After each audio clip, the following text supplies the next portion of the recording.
You know as well as I do exactly what day it is. You know it, I know it, I know that you know it. It is known. Happy Friday.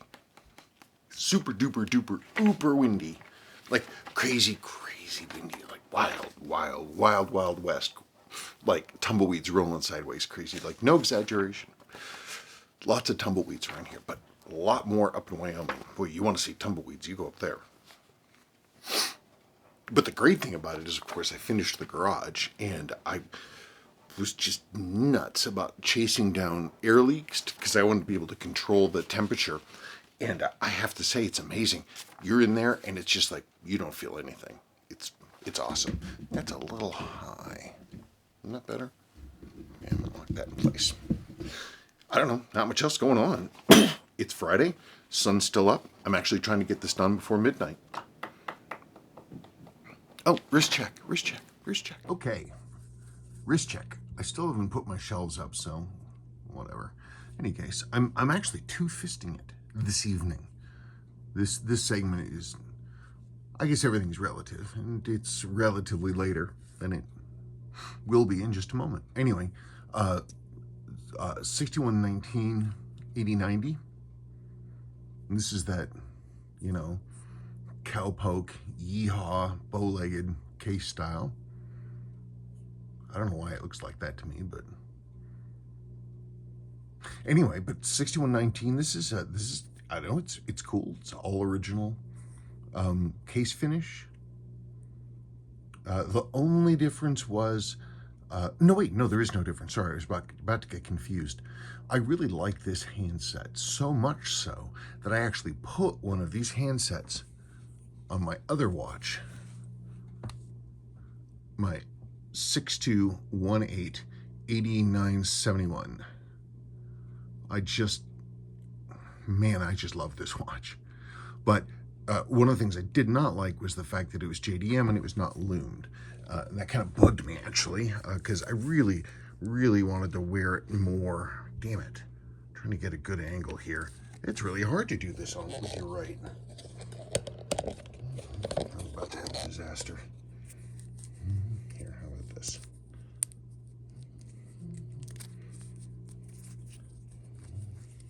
Oh, and I love the strap I have on this. I don't even know where I got this strap, but it's a Seiko, unpadded.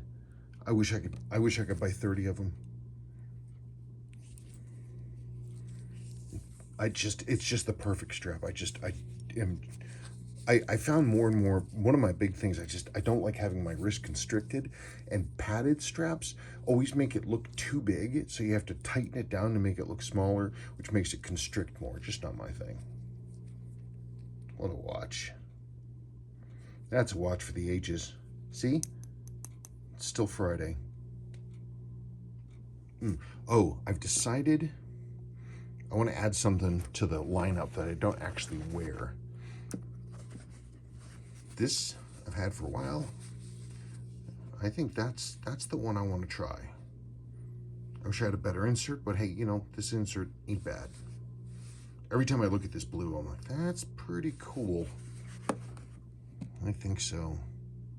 Man, just too much fun. Okay.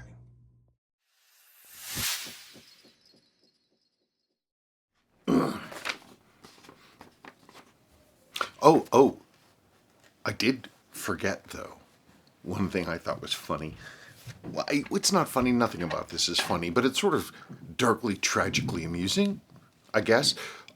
Putin in Russia reestablishing the USSR, just like the old days. Him and Belarus, that's all they need. They just need those two together. Anyway, so I told Sabrina, because she never experienced that stuff. I experienced that time period, and not only that, I've been in Berlin more than a few times, and I've seen East Berlin more than a few times. Gone through the wall, and and so it was. I would tell Sabrina about it, what it was like back then, because it was hard for her to grasp what it was. What was big about the wall falling, And the whole idea of you have this lifetime growing up waiting for the Russians to come over the hill and nuke everybody into nuke capitalism into the Stone Age or something, whatever the hell it is they wanted to do. She didn't understand why it was such a big deal for the Soviet Union to just vanish one day. And all that worry, all that stuff, it just went away. It was crazy. But now the USSR is back. They're back from the dead and they're ready to party. It's just like the old days, man. Union of Soviet Socialist Republic. Da, da, da, da, da, da, da, da, da, da. I don't know the rest of the tune of their national anthem, but anyway. But I've been there. I've been to Russia, St. Petersburg, and countryside, and a bunch of different places. But for some reason, I kept running in and through East Germany, and especially going through Berlin. It was wild. I'm glad I saw it. It was really something, because of course my dad's people, they were Lithuanians, and they got run out of Lithuania during the time of, oh God, next to last Tsar, who was going through the area and I guess pulling people to fight in some frickin' thing, conscripting people. And so my great-great-grandfather took my great-grandfather, who was of conscription age, and they got the hell out. They came to America, and then his wife got the other kids later on, but they wanted to get John Klein out of there just as quickly as they could, and they did. But anyway, Dad raised me all the time when we was talking about the Russians. Russians are going to come over the hill. Lithuanians have no real deep-seated affection for the Russian people, or the Russian country or government, actually, more than anything. But anyway, Dad always used to say, "Man, don't go near the Russians, and they'll find out who you are. They'll find out who your family is, and they'll grab you and they'll take you back." So, I mean, he was funning with me, but that kind of stayed in my head a whole lot. I remember at a certain point, I mean, I had seen the wall, and I had seen the Grenzschutz, the West German border police and stuff, but I hadn't actually being in East Berlin. We were in this one particular station, the U-Bahn station, the Berlin Zoo, but Zoo, I think is how it's pronounced. But anyway, it's this huge glass thing. I remember it as the main area of it, this big, huge glass-fronted, like 4 or 5 story tall open area. And there were catwalks around the outside. And the East German guards that were there were wearing their regular East German uniforms, which were very, very, very closely based on the World War II German uniforms. So that was a little unnerving, and they all had machine guns, which I was not used to seeing in public at that point. And I kind of got a little panicky. I mean, granted, I was a teenager, but I'm like, it was really, really, really, really not cool to be there. At that particular moment, I'm very glad I went. But there's a reason why people don't want to live in repressive authoritarian regimes. Never mind anything run by the Russians. I was extremely glad when they let us through the checkpoints and checked passports and all that stuff, and we were able to get on the S-Bahn there, and we were able to get back into the West. And I was extremely relieved. But Dad and I were sort of chattering about it on the train. We were going, and we missed our train turn, and so we actually ended up way out at the hell end of some line that ran right across north-south with the wall. And it was the last stop on the line, so we had to get off, and we were waiting for a train to come back, I guess the other way. Don't ask, I don't remember. And so behind us were regular apartment block buildings, people with flowers in the windowsills and doing stuff in little shops. And then in front of us was the edge of the train station, and then the no man's land, and then the wall, and then Beyond that is the next set of apartment blocks that were just like the ones behind us, except they were completely empty. There isn't a single light in them at all. They were stripped empty, and there was no one there. They weren't being used to live in at all. And so Dad and I were talking about it. We're like, why couldn't you just because we had to wait. We're like, okay, you want to get out of East Germany? That building's exactly the same as this building. You think with you'd be able to fire a rappelling line across and zip line it or do something. Dad and I were talking like this. And then we realized all of a sudden that there were people in the building across the way all of a sudden had appeared, and they were looking at us very carefully, and they were in fact East German security guards. Somebody had seen us just talking about this whole idea, and they sent people out to make sure that we didn't cause any trouble. What a waste of everybody's time and effort. All of that for what? For what? Those soldiers across the way didn't have something better to do than to look at two American tourists on the west. I've never figured that out. Silly. Of course, the thing collapsed under its own weight. We'll see if it happens again. Okay, enough.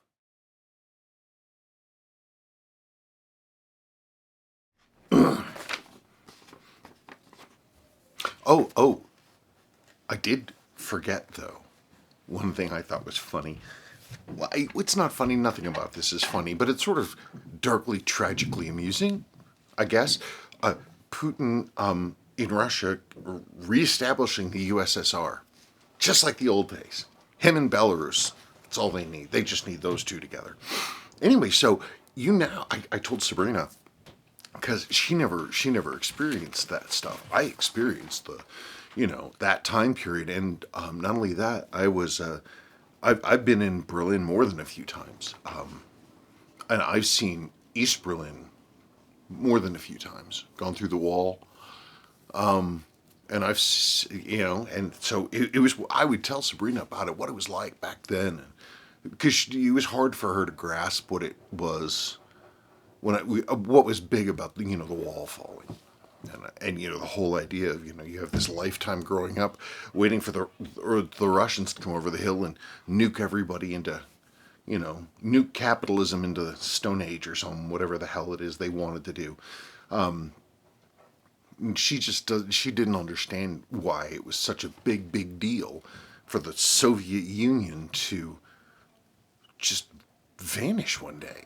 And all that worry, all that stuff, it just went away. It was crazy. But now the USSR is back. They're back from the dead and they're ready to party. It's just like the old days, man. Union of Soviet Socialist Republic. Da, da, da, da, da, da, da, da, da, da. I don't know the rest of the tune of their national anthem, but anyway, but I've been there. I've been to Russia, St. Petersburg and countryside and a bunch of different places.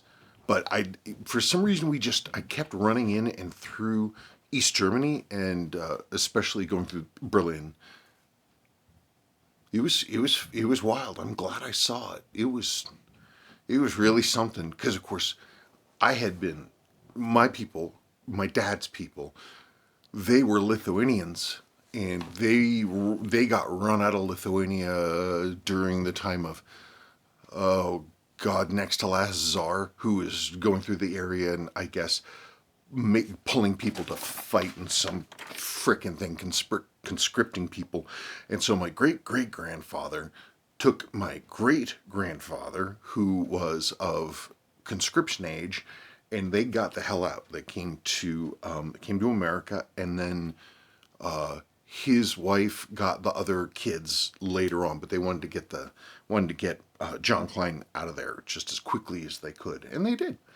But anyway, Dad raised me all the time when we was talking about the Russians. Russians are going to come over the hill. Lithuanians have no real deep-seated affection for the Russian people, or the Russian country or government, actually, more than anything. But anyway, Dad always used to say, "Man, don't go near the Russians, and they'll find out who you are. They'll find out who your family is, and they'll grab you and they'll take you back." So, I mean, he was funning with me, but that kind of stayed in my head a whole lot. I remember at a certain point, I mean, I had seen the wall, and I had seen the Grenzschutz, the West German border police and stuff, but I hadn't actually being in East Berlin. We were in this one particular station, the U-Bahn station, the Berlin Zoo, but Zoo, I think is how it's pronounced. But anyway, it's this huge glass thing. I remember it as the main area of it, this big, huge glass-fronted, like 4 or 5 story tall open area. And there were catwalks around the outside. And the East German guards that were there were wearing their regular East German uniforms, which were very, very, very closely based on the World War II German uniforms. So that was a little unnerving, and they all had machine guns, which I was not used to seeing in public at that point. And I kind of got a little panicky. I mean, granted, I was a teenager, but I'm like, it was really, really, really, really not cool to be there. At that particular moment, I'm very glad I went. But there's a reason why people don't want to live in repressive authoritarian regimes. Never mind anything run by the Russians. I was extremely glad when they let us through the checkpoints and checked passports and all that stuff, and we were able to get on the S-Bahn there, and we were able to get back into the West. And I was extremely relieved. But Dad and I were sort of chattering about it on the train. We were going, and we missed our train turn, and so we actually ended up way out at the hell end of some line that ran right across north-south with the wall. And it was the last stop on the line. So we had to get off, and we were waiting for a train to come back. I guess the other way. Don't ask. I don't remember. And so behind us were regular apartment block buildings. People with flowers in the windowsills and doing stuff in little shops. And then in front of us was the edge of the train station, and then the no man's land, and then the wall. And then beyond that is the next set of apartment blocks that were just like the ones behind us, except they were completely empty. There isn't a single light in them at all. They were stripped empty, and there was no one there. They weren't being used to live in at all. And so Dad and I were talking about it. We're like, why couldn't you just because we had to wait. We're like, okay, you want to get out of East Germany? That building's exactly the same as this building. You think with you'd be able to fire a rappelling line across and zip line it or do something. Dad and I were talking like this. And then we realized all of a sudden that there were people in the building across the way all of a sudden had appeared, and they were looking at us very carefully, and they were in fact East German security guards. Somebody had seen us just talking about this whole idea, and they sent people out to make sure that we didn't cause any trouble. What a waste of everybody's time and effort. All of that for what? For what? Those soldiers across the way didn't have something better to do than to look at 2 American tourists on the West. I've never figured that out. Silly. Of course, the thing collapsed under its own weight. We'll see if it happens again. Okay. Enough.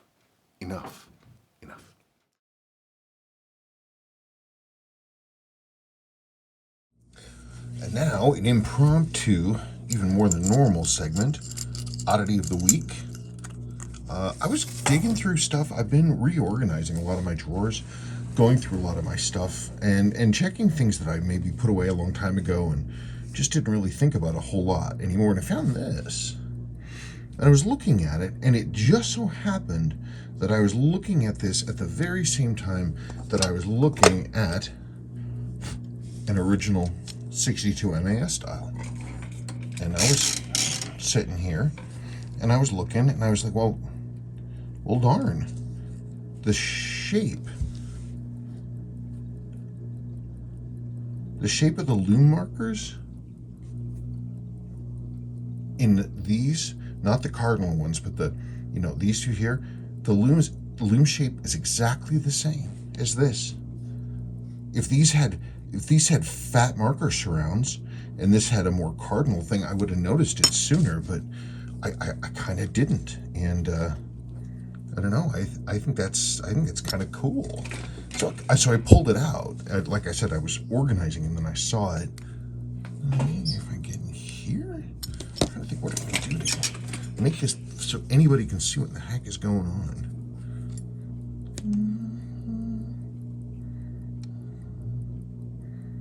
I don't know. It's really interesting, and I'm like, that's really kind of nuts. Somebody went.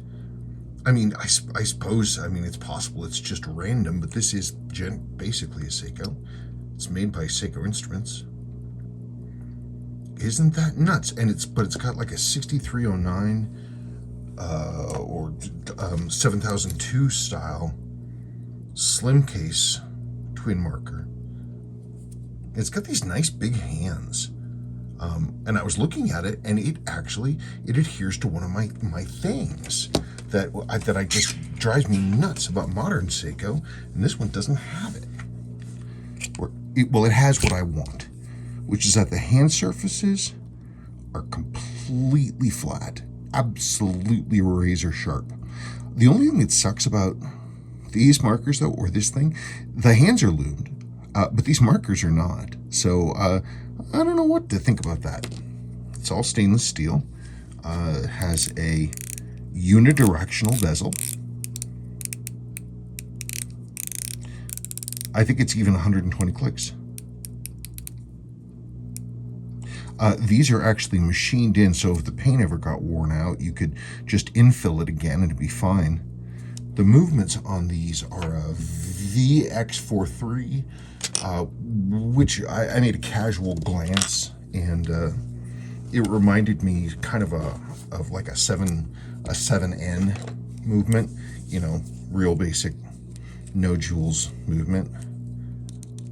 But I mean, the case is solid stainless steel. I mean, it's the usual thing. It's got,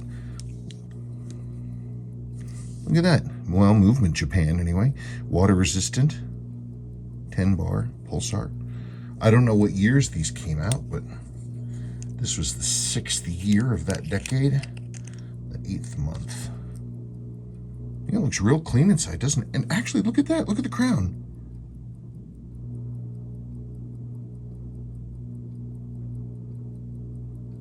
Where is it? Where is it? Where is it? Where are you? Where did I put you? Come on, it's got to be right. Oh, was I showing that to say? No, not quite. What does that look like? It looks like, oh Lord, what is that? It's a 6200. Yeah, that's like one of the early Seiko crowns. I mean, it looks a bit like an 8110 crown, but I guess kind of not, sort of.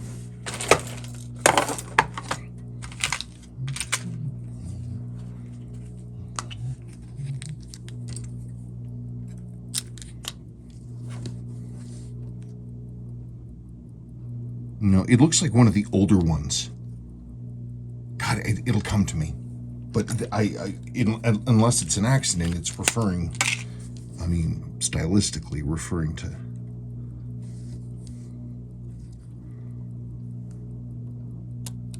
Come on, come on.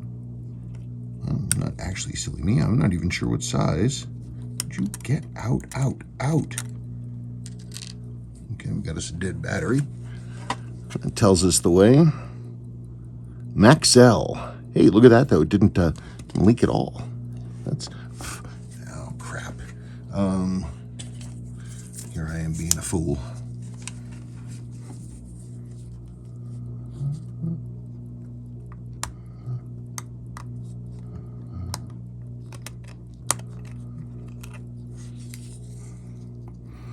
Okay, let me find a battery. Okay, I got that in. Did not put in a Maxell. I got a Sony.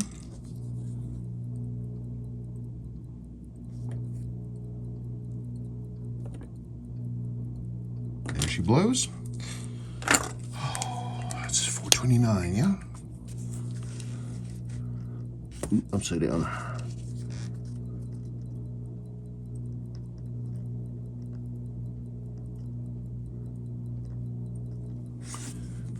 There's that. So I'm not gonna freak out too much about, you know, really prepping this thing for deep ocean voyages or any of that stuff. I just kind of wanted to get it running. I looked online while I was doing this. I looked online to see what kind of footprint these had. I found a few that had this, like the case back model number, but nothing that had this dial. The other ones seem to have come with sort of an oyster bracelet, and so I will look for that. I don't know if I'll find it, but I'll look for one that maybe will work for it.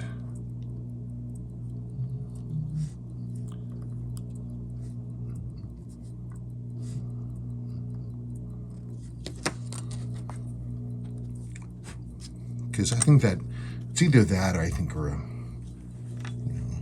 cloth strap.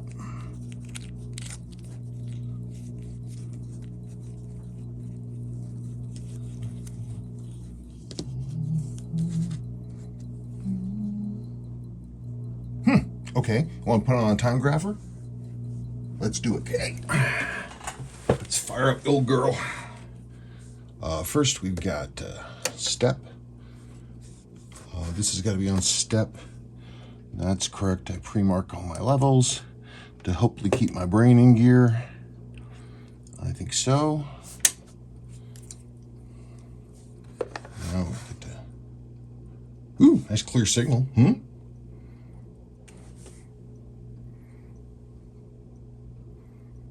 These are not adjustable as far as I know.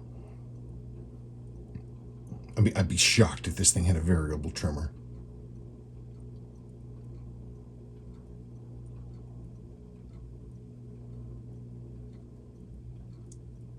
Wait, wouldn't I have the count set? It's at 10, right? Oh, no, I didn't. I had it all screwed up. Reset. I had it on the wrong gate. If you have it on the wrong gate, number of wrong clicks, it calculates incorrectly. No wonder it was confused.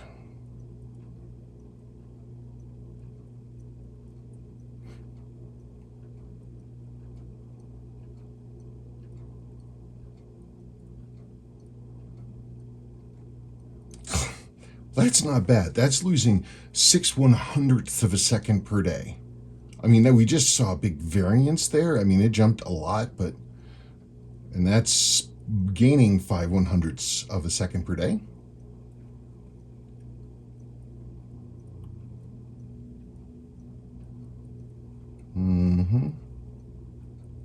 Of course, I have no idea how long it's been since this thing was run.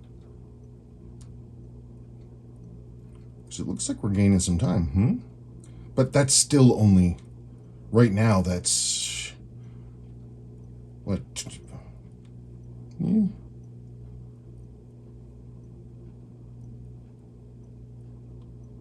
It's, right now it's only a quarter of a second a day. Interesting.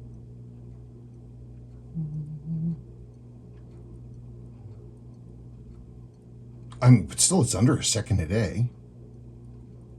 I'm sitting here making excuses for a pulsar. I don't even know how old the thing is.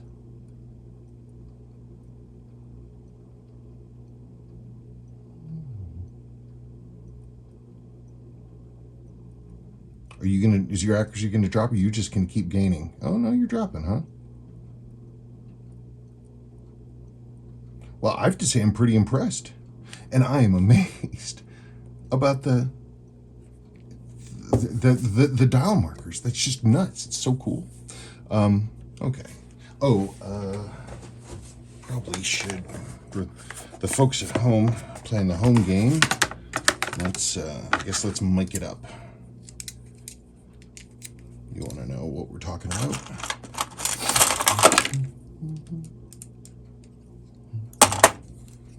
Okay.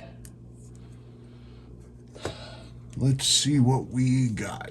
So, show me what you got. Without crown, 3930. I want to check that again. Make sure I'm at 0. Yep.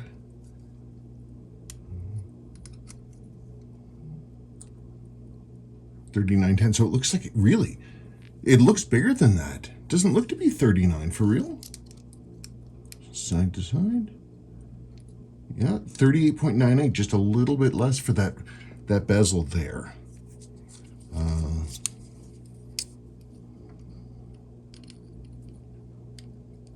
20, that's a good width.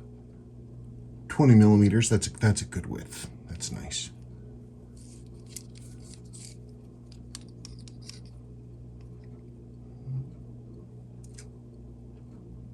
Looks like we got us 46.75, and then the thickness,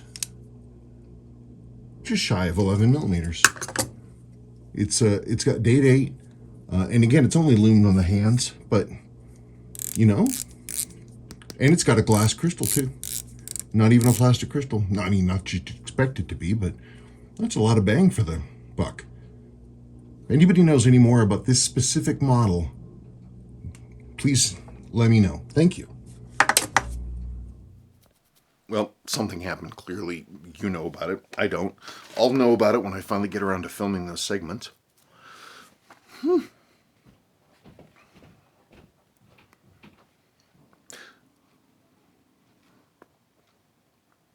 Justin Scott, how do I go about contacting you for a refurbishment of a Seiko Ufo? Well, I mean, this is one way to contact me. Unfortunately, there's a ton of ways to contact me. I wish there was only one when it came to asking for work. Pretty much all like, no matter how many people talk to me, no matter where they're talking to me on whatever platform they're on, the answer is going to be the same. The best way to get a hold of me is to email me at kvw@kleinvintagewatchrepair.com. That's kvw@kleinvintagewatchrepair.com. And you can send us an inquiry at that point. But what we're going to do is say, well, you need to go to the website and sign up for the mailing list because we're going to do random draw. The answer is that I get I get I get a lot more work requests in than I could ever be able to do. I can't take them all, so I'm just choosing randomly when the time comes to open up some slots, and that's all I can do. It's just I wish there were more of me. Over the years, I've considered, what if we had someone else coming in to help, and I'm like, I don't I don't want to have somebody work for me. I don't want to be a boss over anybody. I don't want to have to put my imprimatur of approval on somebody else's work. It just thinks that it would just be it would I don't know. I just don't think that would work for me. So the best way to get a hold of me is email me. There are a ton of ways to get a hold of me, but no matter how somebody gets a hold of me, that's going to be the answer. Steve Frayne. This is a comment on a 6139 6002 Aussie Poke, which, as we all know, did exist. Beautiful. I hope you can do mine too. Let me know, please, as mine is an early 70s, was my dad's who bought it on the HMS Pendennis Castle on the way to South Africa. Well, that's pretty cool. Wait. He bought it aboard the ship. Oh, that's cool. I thought it was just, for some reason, I don't know why I thought this. I thought that, having, a sort of a shop aboard a ship was kind of more like an American thing. I did not know that it would be stupid for them to not have the same thing on a British ship. It just, everything I know about the British Navy, Royal British Navy, is that they're extraordinarily prideful organization, and it just never fit my mind to think of Nelson on his ship, doing his thing. I swear I cannot see it. That down below somewhere in the middle of a cannon battle, they'd have a little shop open or something. I'm sure that never occurred to me, so it didn't occur to me then present they would do that either. That's pretty cool. But unfortunately, it's the same thing. I love these stories, and I love doing father's watches, and I love doing this stuff. I wish I could say yes to every single one. That put me in a world of hurt. not just me, but all the poor people who I said yes to, whose watches sat here forever. I can't do it. I'm hoping, we're starting to, myself and Daniel Blair, and there's a couple other people, Bill at Watch to Fix, actually. I'm sorry, I had to scoot for his name a little bit. He's up in the middle north. We're going to start, I think, pushing more and trying to make a network of actual, like, watch repair people that talk to each other, not just parts sellers and all that other kind of stuff. That's more on the retail side. But I would like to have a larger support network of people who are in this world, Seiko. I don't know. Just a thought. Lawson Marr. Thanks for answering my question, Spencer. You're welcome. Funny you should say that about the Smiths guitarist, whose name is Johnny Marr, because my dad is coincidentally also called Johnny. Pretty cool. Do you live around Manchester? That'd be my next question. Does he have any guitars in the closet? Okay, so this next question, this is an observation on the little video I did on the cases, these cases. Those cases, about how the lug grinding was kind of uneven, how they did that modification. Greg Smith, that is fascinating, Spencer. I have a Seiko 2002 6803 7070 from May 73 that has similar grinding between the lugs, although a little neater than some that you showed. Unfortunately, this watch doesn't have its original bracelet, and I'm trying to get alternatives to fit is a nightmare, presumably because of the hand shaping of the case. Well, maybe. Online photos show my watch originally came with what looks like the same bracelet as your 6119. Well, let's talk about that. I'm prepped. I'm prepped to talk about this. Okay, so rather than digging through a bunch of catalogs, which would be actually kind of tough for an early important piece like this, I just went and I found a listing for one that was new old stock online. And so, I mean, it's kind of a standard, unstandard thing that Seiko does. This kind of link pattern right here is real common. Seiko used it a lot all the way through the 70s and into the 80s. But this is one of the things they do with their JDM pieces. They kind of gussy them up. So you've got these sort of ridges pressed in on this, and also you'll notice that the edges of the bracelets have some, nice chamfering on there. I've got another picture here.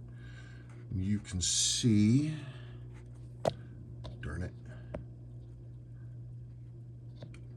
Again, you can see that the chamfering there. So they put extra work. It's a whole, it's another, 2 extra finishing steps, if you want to think of it that way, on a bracelet. And you can see, I'm trying to think. Yeah, that's a real good shot of it there. And you can also see actually that's why this one was important, because you can see not just, the finishing, wow, with a really careful brushing, look, heavy brushing on the top and then high polish on the bevel. But look, it's also got pretty bespoke end links. I guarantee I've never seen an end link like that. Never. I guarantee you I've never seen this bracelet. Of course, I've never seen one of these 2002s either. I don't know. So I think you could definitely find things that would work. Sure, absolutely. There's going to be a ton of things that'll work, but that exact right one, no idea. Okay, and we're back. Tim Teven, audio isn't very good. Man, I put a disclaimer under the description for a reason, because I tend to sort of, stack rank what things are important to me based on how much time I have to invest in it versus how much good I'm going to get out of that time invested. And you know, it's just one of those things. I can, you know, I'm grateful that I've been able to like consistently make a video every Friday. It's hell on earth to have a consistent repeating habit for somebody like me. But I've done it. So anything extra than that is gravy. I do my best. I want to produce, believe me, I want to produce better videos. But after the fact, all I can do is what I'm doing. And thank you for letting me know. I have everything going. I'm looking at the levels. Hopefully we should be good. Okay, this next comment is about the evaluation video of that 6217 8001 62 M8S. Jabril Donahue. Beautiful watch, but a large price tag. Yeah, I know, man. I remember people, you know, they were $300 or $400 maybe when I started, maybe a little less, depending.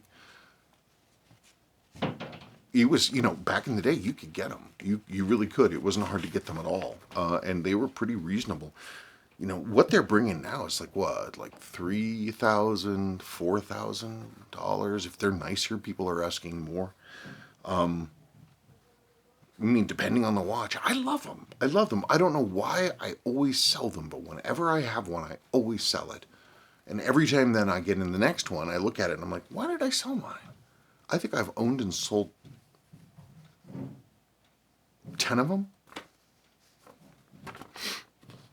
Yeah, so, you know, it's the price tag doesn't, it is what it is. You know, the market demands these prices, but sometimes I just have to shake my head, even though I'm a beneficiary of it. You know, they're just, when I got into this, these are just watches. You know, it sucks that, you know, people are getting priced out of this stuff because there's so much fun to be had, you know, with vintage Seiko. But the great news is, for anybody who's watching this and saying, yeah, I can't get into vintage Seiko because it's too expensive. And that's true certainly for some models. But man, I tell you, there's so much cool stuff available online for vintage Seiko. Still, there's so much to find. And once you sort of get the knowing of it and what to look for in an auction and what's, you know, what are the prime indicators for what good is, then you can start doing research. What's fun, which I enjoy doing, is if you Google online for Seiko catalog 1970 or Seiko catalog 1973 or Seiko catalog 1966 or something. Many people now have scanned these original Seiko catalogs for these different years. And so one of the things I like to do is I have them, is I open them up and I just browse through it like I'm shopping, and to see models that I've never seen before and be like, isn't that interesting? You learn stuff. Today I saw one. It's a 60s model. I think it's like a 66, and it's a tank watch. So it's got that rectangular case, but it's an 8305 5000. But it's a tank watch with the date at 12. They're actually really pretty cool. I'd never seen one before. There's exactly one on eBay USA, but there's a ton in Japan. Yeah, I'll look at them. What bugs me about tank watches is that when they make them rectangular, whatever it is, they never add any real size to the case. They just make the available visual area smaller. I wish they'd make it bigger so it had a bigger crystal. I guess, I don't know. Saul Brook. I was going to say you had me at anti-neutrinos, but then save the Meerkats. I would totally support that. I actually don't know if Meerkats are in any kind of trouble, but, you know, everything going on in that part of the world probably has a little bit of trouble going on, but Meerkats are always standing up and looking out for each other. In any case, talking more about that, I don't know.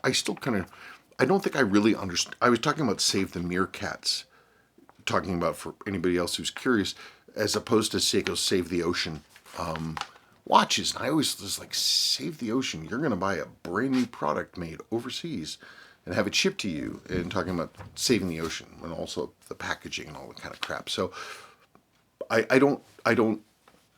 haven't looked into it much more than that, so maybe I'm totally out of line. What are Meerkats related to? I'm going to have to look it up. Are they... I'll have to look it up. Oh, whatever. Carlos Pagi?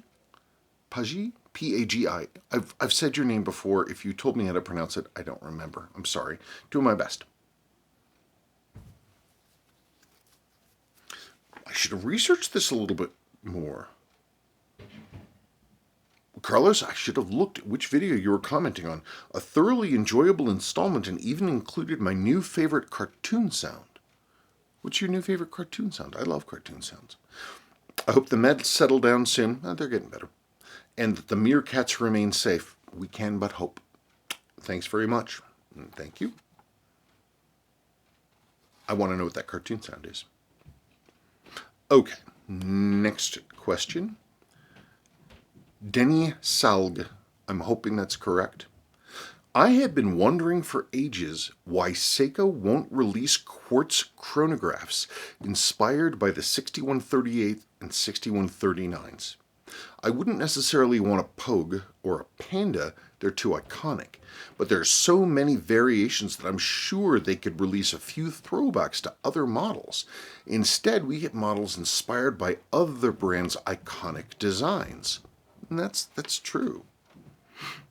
And or like a weird blurred take of their own design. I've never been more confused about the thinking behind a watch design than that open heart Pogue that came out a few years ago. It had a Pogue style case and it looked vaguely chronography because it had that open heart thing, which I also don't like. Don't ask me why. There's no rational reason I don't like it. It just makes me nervous to be able to see the balance. But it had this like racing stripe thing across the middle.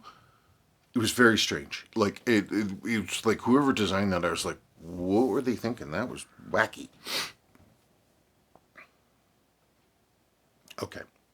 Hopefully, Seiko sees how successful, if borderline dangerous, the Omega X swatch thing was and try to do something similar. Yeah, I know. That's true. That's true. You know, I actually haven't talked about the Omega X swatch thing. What are they? They're like a plastic-bodied quartz Speedmaster with a whole bunch of different colorways. I haven't the foggiest idea what to think about them. Honestly, I would need to hold one. Before I write anything off, I would need to hold one. I don't know if it does Omega any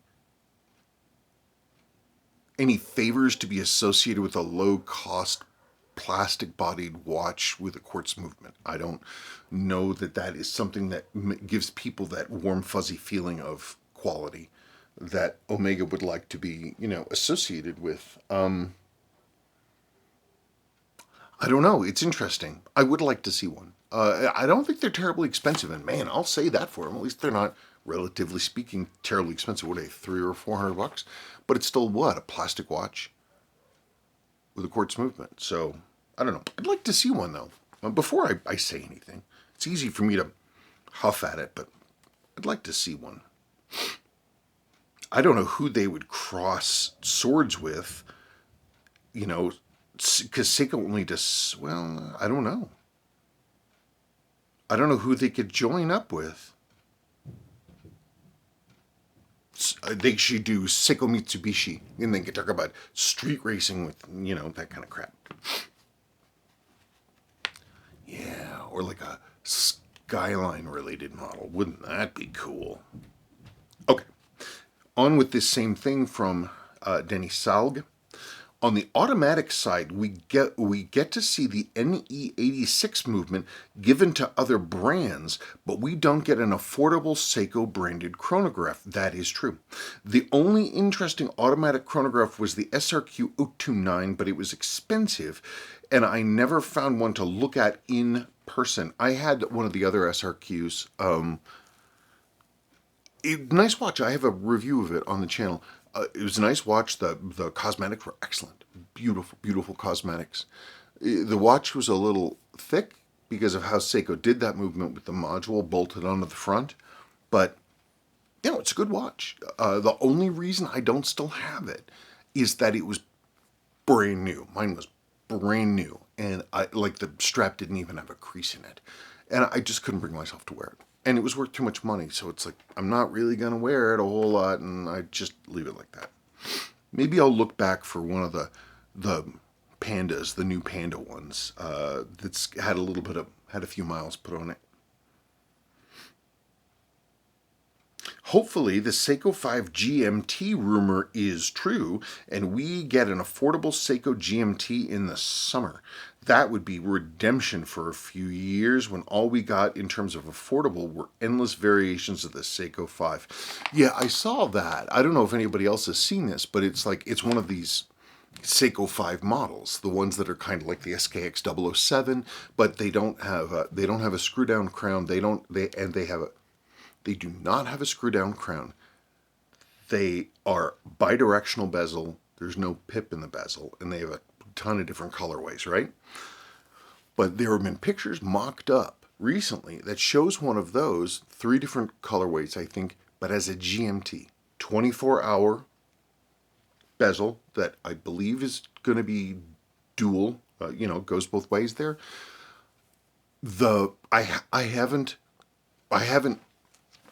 I was thinking about this. Okay, how would you take, because that movement, those Ennies, which it's a modified hot rodded 7000 series. Okay, so 7005, 7006, 7S26, 7S36, all that stuff. The 4R and the 6Rs, they're just 7000 series. So they're going to put a 24-hour hand on that. What they're going to do is what is always done, which is that you can either have the 24-hour hand, or you can have the day wheel. So you can take that day wheel complication and change where the readout is and how it reads out from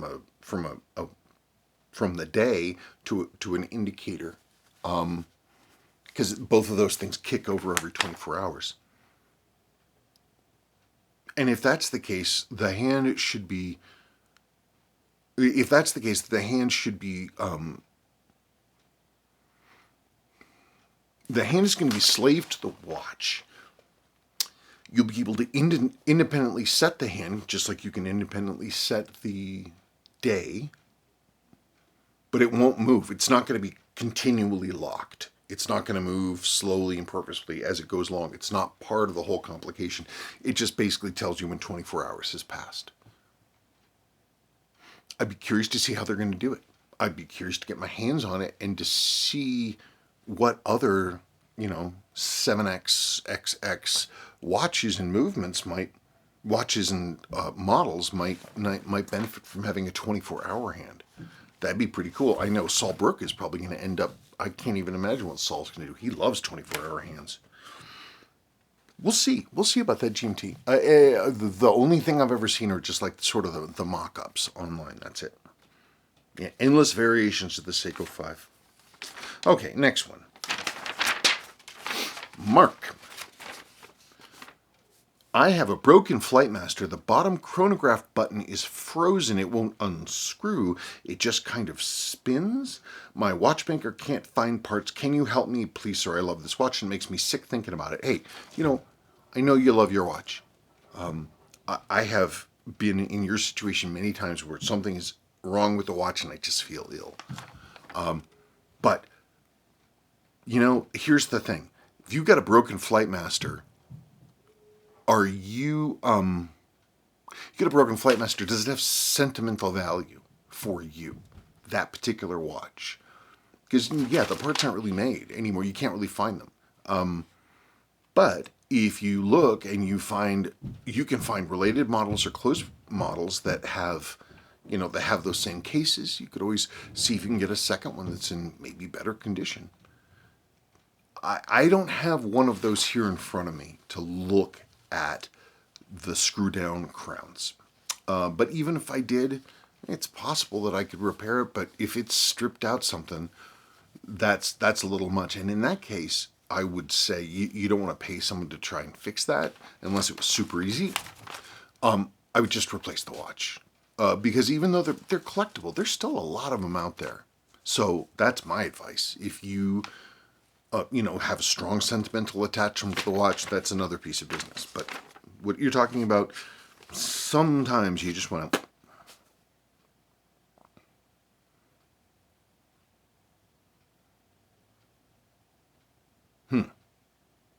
Oh, someone, I think I accidentally deleted somebody's name. Somebody wrote me a question asking about if I had any spare links for a 7838 Royal Oak.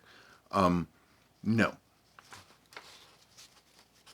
You can find, if you look for the golden oak, they have on eBay and beaten up or in pieces, those are not hard to find. There should be a lot of them actually chugging around. And yeah, the links are gold, but you can polish off the gold part. It's just a layer of stuff on top, and the underneath is stainless. You can just use metal polish and polish that off, and it'll give you links. I don't have any here, I'm sorry. But that's what I do if I needed some. Garrett Jansen. I'd be curious to hear your approach to letting something go from the collection. I know that you've let a lot of pandas go, for example. I am considering letting some of mine go.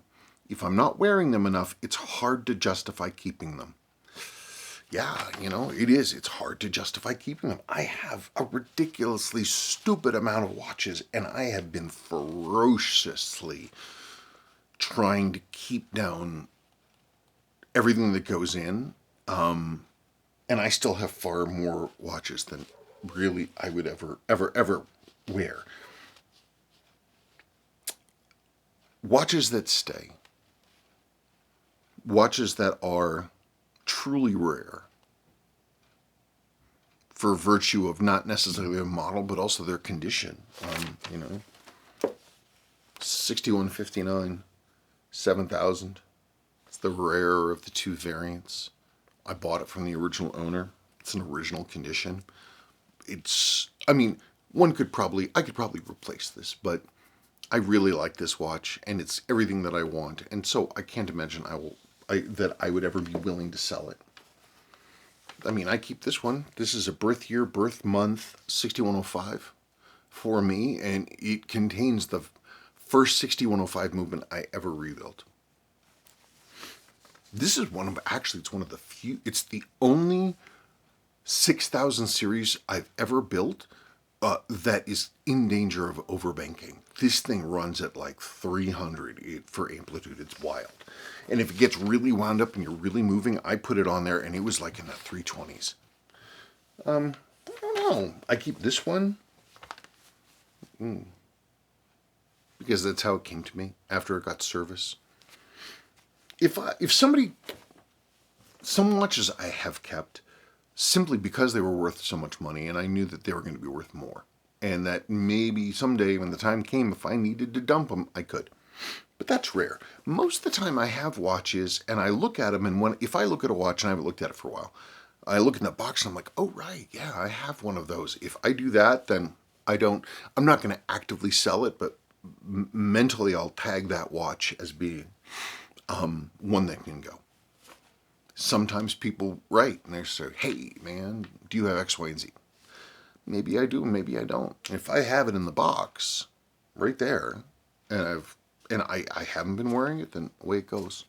So really, watches have to be something really personal for me, or they have to have serious sentimental value, or they have to be something I can't replace easily. I don't even know how many 6309 divers I've owned in my life. No idea. Ditto for 6105s. I have no idea how many of them I've owned. I've owned the best. I've owned total beaters. I've owned a lot of great watches, but if I don't bond with it, if it doesn't feel right to me, then I'm not gonna. I'm not gonna. There's always going to be another watch in most cases, unless there's something specific about that specific watch that makes it unique. Okay, this is a question about this watch, the 6105 with the heavily worn bezel there. See, it's got the things out. Mike D. I always think that I'm talking to someone from the Beastie Boys. Spencer, would you ever consider sealing a bezel insert like that to both preserve the existing wear and to prevent further wear from happening? Oh, sure, and I've done it. You can use, there are different things, like there's a spray varnish that's used for oil painting called Damar varnish. And one of the things I like about that is that it's a natural varnish, and it gets successively harder over time, but it's not like it's going to pull anything up with it. It's just very, very thin, and it stays there. And I've tried that. I've also tried like a gloss clear coat, like a model paint, like really, really, really super duper thinned out, right? And it just leaves the tiniest layer on the top of the insert.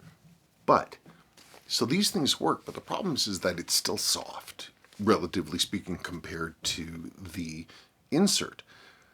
And it's, if it gets warm, it can actually be, a little sticky. Or it's basically, it's not the anodized aluminum surface. And what that means, I have found, is that you can actually, that clear coat will get like dirt and grime and grot like in it. And so you can't really tell until you clean it off. But when you do clean it off, and I discovered that with that watch, you discover that it's really not sort of dim and weird and brown looking. That was all the contaminants that got into that top clear coat. So the only thing that would really work is if you were able to have like an acrylic layer on the top, I think, because that would not allow anything to get through. Because the clear coat, I personally haven't had that much luck with it.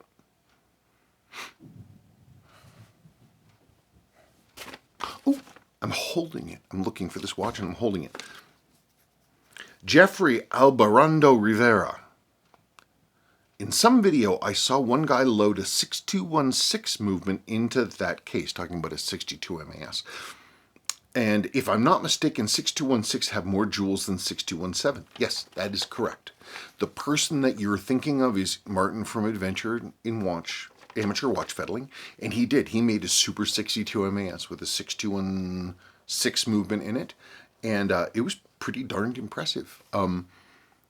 The only difference, you have a number in the 6200 family, in the automatics, you have 6205 and 6206, 6216, 6218, 6217, 6215. The only thing that separates any of them from any other is the number of joules. I don't even think that the level of finishing changes that much. The 6206s are exquisitely beautiful. They have this lovely gold plating on them. They're nice. The 6200 series movements are great. Not everything swaps straight across internally. Like the 6218s and the 6216s are basically the same, but they have their mainspring arbors are different sizes, and their mainsprings, I think, are different sizes, and some of the jewels don't swap back and forth, but externally, they're all exactly the same. You can swap one to the other, one to the other, one to the other. And it's nice because it doesn't matter. Dress or diver, they all operate the same, which is nice. Unlike with the 6000 series, which is, you have to have the date or date setting has to be pull and turn to change. It has to be with a diver. With a 6000 series diver, you can't swap things through, so you can only do 6105 or 6106 or 630 whatever, because those can all be made to hack, and they're all pull to turn to adjust. The other ones like 6119, oh no, you can't use 6106, ignore me. Can't do 6119, can't do 6106 because they are push to set. So yeah, that's really cool. And if I found a good 62 MAS, one that was like, that I could really bump, my last one actually was really nice, and I still regret actually selling that one. But if I had one, I would absolutely consider dropping a 6216 in. This is my 6218. And it's just so, the only difference between this and the 6216 is the mainspring arbor jewels, as far as I can tell. But I mean, they're just, the 6200 movements are just so stately and elegant, and the watches they made were the watches with the 6200 series watches, They can be just the perfect size. They're just the right amount of dial, the right balance of elements. They're just great. There's, in some ways, they're my favorite Seiko family. Next question. DMitz22. LOL, yes. Oh, this is about the Rolex sub and the Seamaster that got, with their crystals broken, they got flooded. And I was asking him some probing questions, asking about their current whereabouts and status. DMitz22, LOL, yes. The sub and the Seamaster are in a box, and I did fix them right away. Still no rust on either movement. That's great. That's good to hear. The sub is actually on its third dial right now because, like an idiot, I sent it to Rolex for service last time. And they won't send your own stuff back to you because they have some regulation about maintaining a hold on spare parts in the open market because they devalue the Rolex brand. So any kind of used Rolex part that was out that is installed into, even if you took a used dial, a good used dial that is correct for your watch, and you swap that in place of some other dial that Rolex put in for like a service dial or something, Rolex keeps records of all that stuff. And once you do that, even though the watch would be 100% Rolex, 100%, they consider it, the entire watch, to no longer be authentic Rolex because they didn't do the work or something. So, whatever. The Omega still has the original dial. Bracelet, I'm glad the Omega still has the original dial. That's great. I wish Rolex made a matte dial today. I wish they made a matte dial sub, pierced lug sub. I don't know. I mean, they could. Why don't they? I don't know. Whatever. I don't work there. I don't buy retail from them, obviously. So who cares? With DMitz22. Bracelet idea for the 6105. I have one of mine on an Uncle Seiko Z199.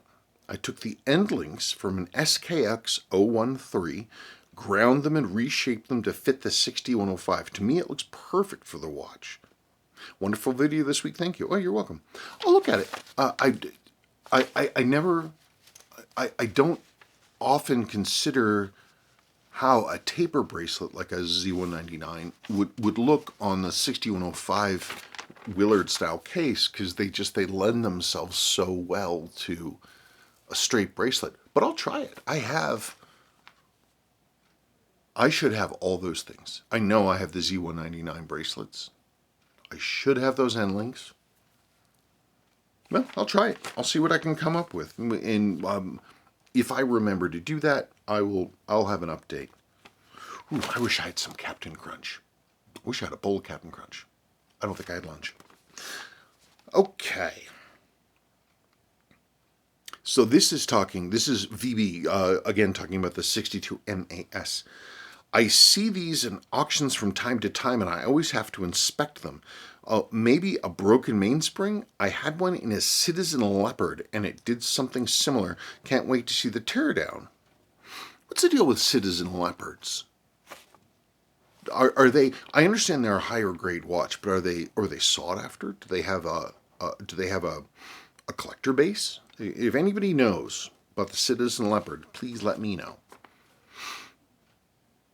Steve Gavin. Getting a Gandalf vibe now, Spencer. I suppose I don't really wear hats though. I mean, I have a hat. Ah, it's right here. Here's my hat.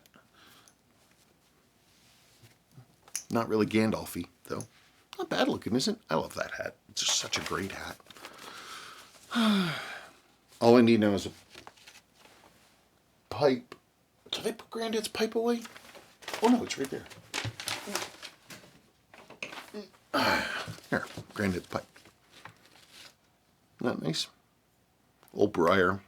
I don't smoke a pipe, but it reminds me of him, so I have it. Cool.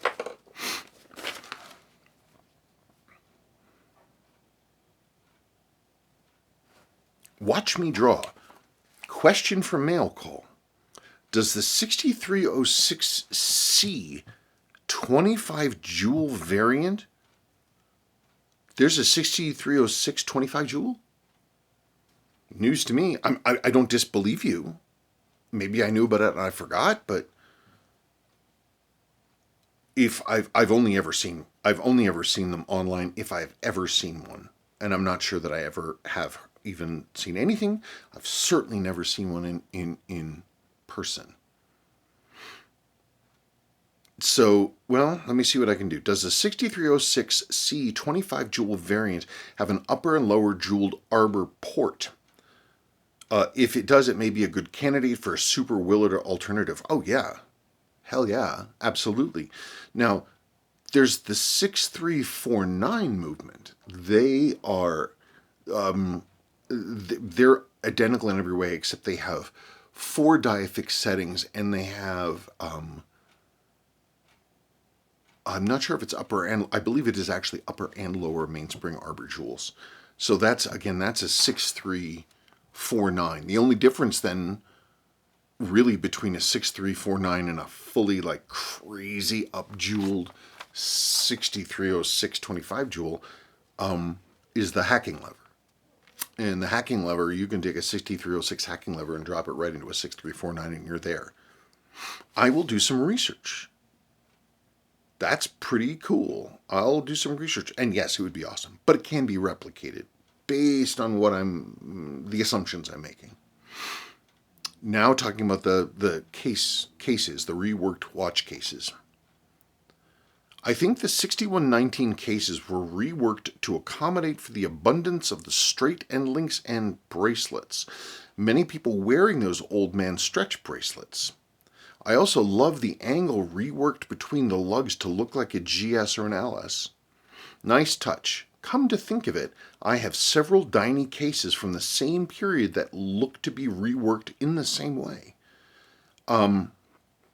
Last part from Watch Me Draw is I had a thing in my Ammonite video about one of the stones I found that I was looking at it and I'm like, doesn't look like a river stone to me. It looked like it was flaked and chipped, like it had been deliberately flaked and chipped into something smaller. All the edges had been cleaned up, but the entire surface of it was had crazy manual. It looked to my eyes like manual wearing, but crazy manual wearing. I'm just gonna call it that. But there were some areas where what looked like more recent chips had come off the edge. Maybe it got dropped or something. Where that wear was significantly less. And I'm like, how long? If somebody made this thing, how long were they carrying it around for? I don't know.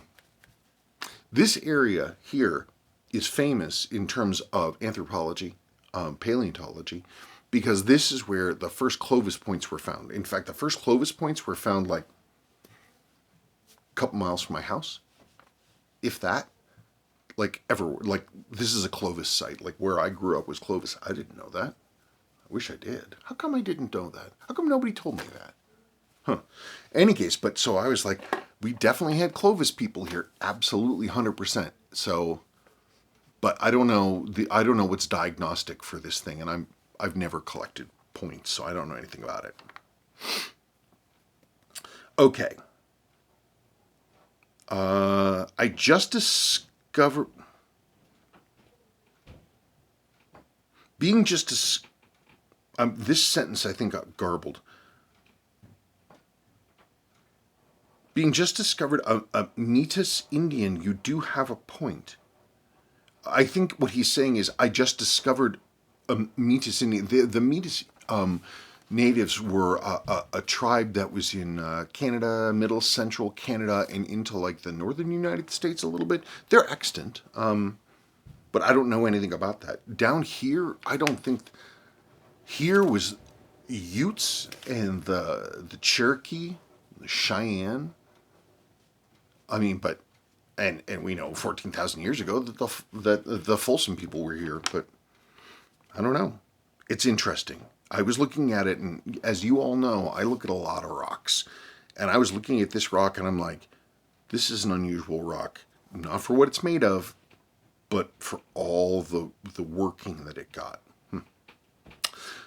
Yeah, I'm okay. It may be a working tool from many millennia ago. It may be. I'm so very interested in this stuff. Me too. I'm constantly looking down in hopes of seeing a fossil since I was young and still going. Man, they're everywhere. That's the crazy thing, is they are everywhere. Fossils everywhere. But I grew up in an area that's been continuously inhabited by, indigenous peoples for at least 14,000 years, and I've never found any kind of worked point ever that I could ever imagine.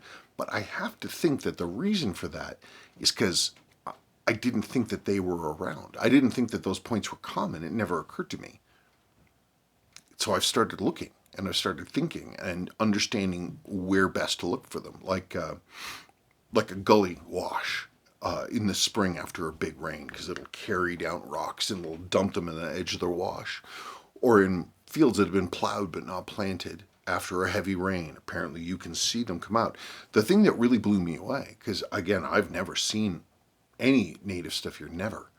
But there's a one dude, and he mapped his own farmland.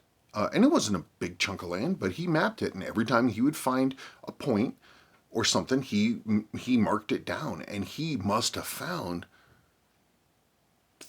like 30 or 40 points just in his 5 acres over the course of 25 years. And those are the ones that he just found randomly. He wasn't even looking. But there must be, I don't even know how many points are out there. And he also said, because he was a collector, he said the big thing you need to remember thinking about this stuff, everybody thinks that if a field is hunted out, or if you're in the middle of a city, that you're never going to find anything. He said that's absolute nonsense. He said one of the most, I don't forget the kind of point, he said one of the most beautiful points of this type that I ever found, he found down the street from his house. So just got to start looking for them. As fossils, depends on where you are, huh? What was there? Tom N. Hi, Spencer. I believe... Okay, so this is talking about whether the 70165020 was called the Nautilus, or if it was called the Nautilus, or it was called the Monaco. I do believe they're referring to the Patek Philippe Nautilus watch, one of several Gerald Genta designs. I do see a similarity. Cheers. Yes, and actually, I looked that up, and plus some other things. So I learned something today. Let's go learn together. So again, we say refer to the Patek Philippe Nautilus watch. Okay, and and I went and looked that up, and I have to say I entirely endorse. Wait, hang on a second. I entirely endorse your assertion. I mean, look. I mean, I can absolutely see it. It's right there. Let's see. It's got these sort of wings on the side over here. Sort of these little things that sort of pop out. You can see them. Actually, there's a real good one right there. So I absolutely buy that 100%. It's, this is a chronograph, but I mean, overall, if you ignore the fact that it's got a double register down on the bottom, or that it doesn't have one, it actually doesn't look too far off from that, does it? No, I think that's where it's at. Here is. Yeah, Seiko used this before. This is a Seiko 7A387000. These are actually really cool. And the thing that actually makes them cool, not just that it's got that, the contrasting dials, not that it has this two-tone bracelet on it, which I like, but it's got those little wingy things on the side.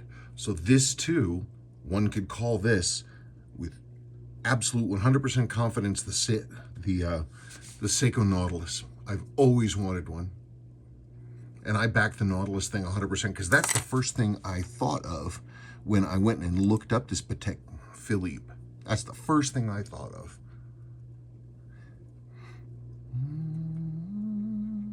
Yep, so I think so. I'm not often one to bestow nicknames, but I will add in on that one. Of course, assuming that nobody else has beaten me to it. The Seiko Nautilus. That's it. Cool. Still talking about this. The other nickname for that 7016 Monaco variant is the Tank. I like Tank. Tank is a great, extremely descriptive and generalized watch term for a specific case that is a vertical rectangle. I love Tank watches. I think that name, and it really makes sense to me because it talks about the idea of the design being a more important factor than the designer or the maker. Yeah, Tank watches, sure. I mean, it doesn't really narrow it down. So if you call a vertical rectangle watch a Tank, what do you call a sideways rectangle watch? Well, they call them TV dials. That's what they call them. Okay, next.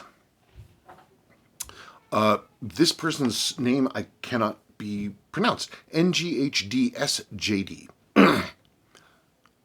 Talking again about the 6119s in this sort of bow-legged cowpoke kind of stance.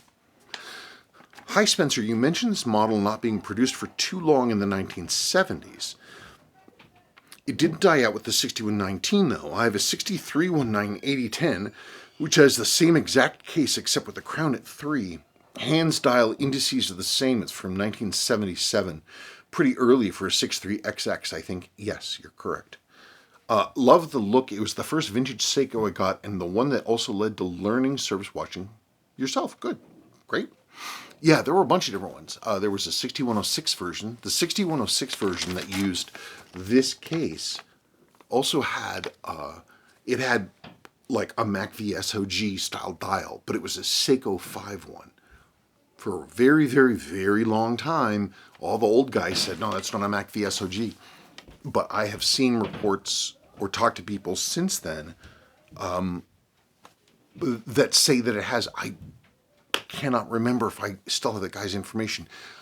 I spoke to someone who has their father's watch, and their father was involved in that stuff in Vietnam, and he had one of those 6106 ones. But, you know, and so I told him to document everything, actually. And now I remember, I was like, hey man, I told him this same story. I said, you got to document all that stuff. If you have that information and you can document, you can prove that this other, you know, the Seiko 5 MACV exists, well then, that'd be a pretty cool thing. You know what's funny? And you don't see the 6106 MACV ones. I saw them for a while. They weren't that hard to find, but I haven't seen one in a really long time, actually, come to think of it. Okay, so the last thing is from Watch Talkin', and it's about ADHD and medication. So if you're not concerned about those two things, you're free to turn it off. There's not going to be any kind of hidden content after this, because after I finish filming this, I'm going to go get dinner. I'm so sorry to hear about the dosage drug struggle. Thank you. I understand it fully. I'm sorry. I was constantly adjusting for 8 years trying to get drug dosing correct. It was hell. I found a psychiatrist that did gene site testing and it showed what meds would be best. The last 6 months have been so amazing. I highly recommend it. $300 max if insurance won't cover it. Okay, cool. I did look it up, and I'm going to check it out, and Sabrina and I talked about it too, because she's been having, I mean, she's had med adjustments her whole life for a number of things, but I'll check it out. I have the site up on the computer, and we will check it out. Other than that, it's Friday. Man, it's Friday. I have to rip apart the upstairs shower taps have been leaking inside the walls down to the lower bathroom tap, and now the ceiling over the lower tub is all punky and rotten. So I get to do plumbing repair. I get to do demolition, plumbing repair, and drywalling and painting this weekend. That's going to be my fun time. But other than that, man, everybody, ladies, gentlemen, people, have a wonderful weekend. If I think of something cool, I'll do a shout out. And I thank you for the questions, and I look forward to reading and responding to more of them. Okay, bye.